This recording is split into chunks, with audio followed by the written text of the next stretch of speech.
आप देख रहे हैं समाचार भारती, राष्ट्रहित सर्वोपरि।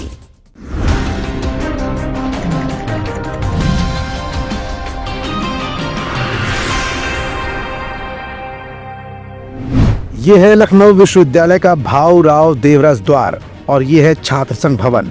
2007 से पहले छात्रों का जमावड़ा इस बात को साबित करता हुआ दिखाई देता था कि छात्र एकता से बढ़कर इस देश में कुछ भी नहीं है। छात्र एकता और छात्र राजनीति ही देश की राजनीति की पहली पाठशाला मानी जाती थी।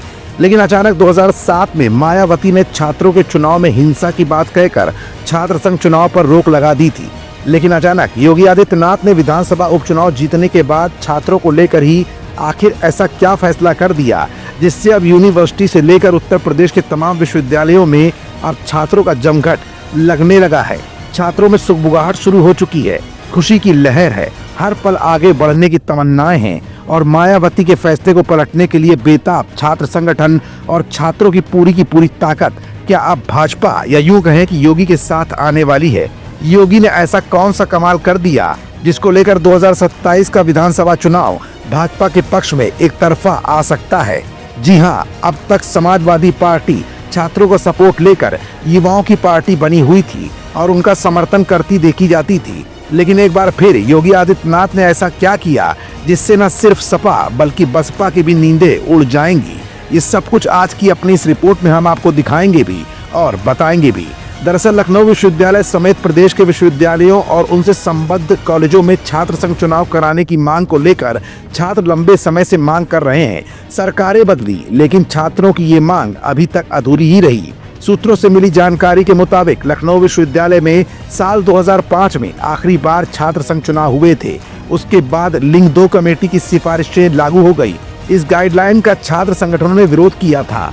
विरोध तेज होने के कारण 200 से ज्यादा छात्रों को निकाल दिया गया था। इसको लेकर पूरे प्रदेश भर के छात्रों में नाराजगी देखने को भी मिली थी। इसी विरोध में एक छात्र नेता की हत्या कर दी गई थी।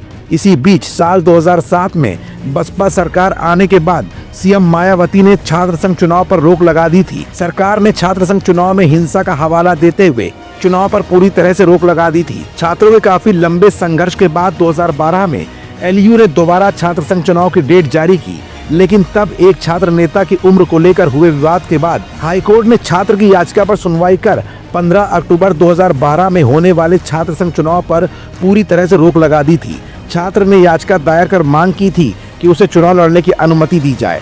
छात्र का कहना था कि विश्वविद्यालय ने आयु सीमा का निर्धारण एकेडमिक सत्र शुरू होने के समय से न करके नामांकन की तारीख से किया है। इसके कारण वो उम्र ज्यादा होने की वजह से चुनाव लड़ने के लिए अयोग्य हो रहा है।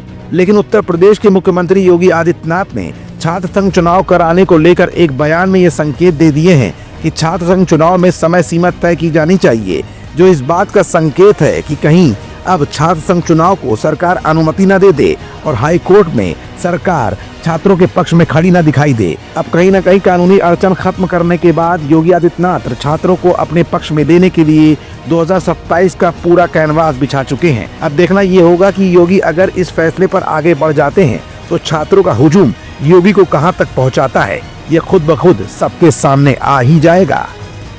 आप देख रहे हैं समाचार भारती, राष्ट्रहित सर्वोपरि।